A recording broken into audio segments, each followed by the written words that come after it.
ഇന്ന് കണ്ണൂർ പള്ളിക്കുന്നിനടുത്തുള്ള കാനത്തൂർ അമ്പലത്തിലേക്കാണ് യാത്ര. ഇന്ന് അവധി ദിവസമായതുകൊണ്ട് എന്റെ കൂടെ ഒരാളും കൂടി ഉണ്ട്. ഈ പാത്രവുമായി എന്താണാവോ എന്നല്ലേ? കാരണമുണ്ട്, അത് ഞാൻ പിന്നെ പറയാട്ടോ.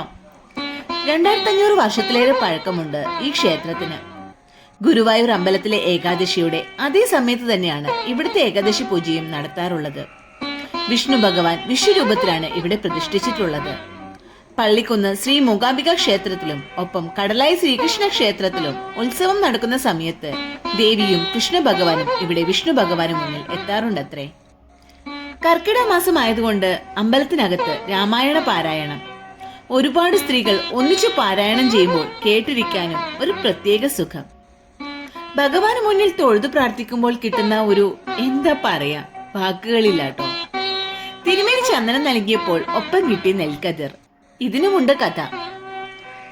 പൊൻകതിർ എന്നാണ് പറയുന്നത്. ഇവിടെയുള്ള മിക്ക ക്ഷേത്രങ്ങളിലും ചിങ്ങമാവുന്നതിനു മുൻപ് കറ്റ ഭഗവാന് മുന്നിൽ വച്ചതിനു ശേഷം ഭക്തർക്ക് വിതരണം ചെയ്യുന്നു. ഐശ്വര്യത്തിന്റെ പ്രതീകമാണിത്. ദേവീ ചൈതന്യം. ഭക്തർ ഇത് വീട്ടിലെ പൂജാമുറിയിൽ സൂക്ഷിക്കുന്നു. ഇനി മുന്നേ പറഞ്ഞ ആ പാത്രത്തിന്റെ കാര്യം, അതന്നെ നമ്മുടെ പാൽപ്പായസം. ഉച്ചപൂജയ്ക്ക് വേണ്ടി കാത്തിരിക്കുകയായിരുന്നു ഞങ്ങള്. 8 മണിക്കാണ് കേട്ടോ അമ്പലത്തിലെത്തിയത്.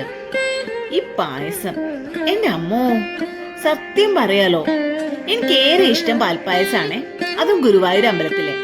എന്നാ ഇവിടുത്തെ പാൽപ്പായസം ഒരു രക്ഷയില്ലാട്ടോ, പറയാതിരിക്കാൻ വയ്യ, അത്രയ്ക്കുണ്ടേ രുചി. ഒരു തവണ ഇവിടെ വന്ന് കാനത്തൂരപ്പന്റെ പാൽപ്പായസം ഒന്ന് കഴിച്ചു നോക്കൂട്ടോ.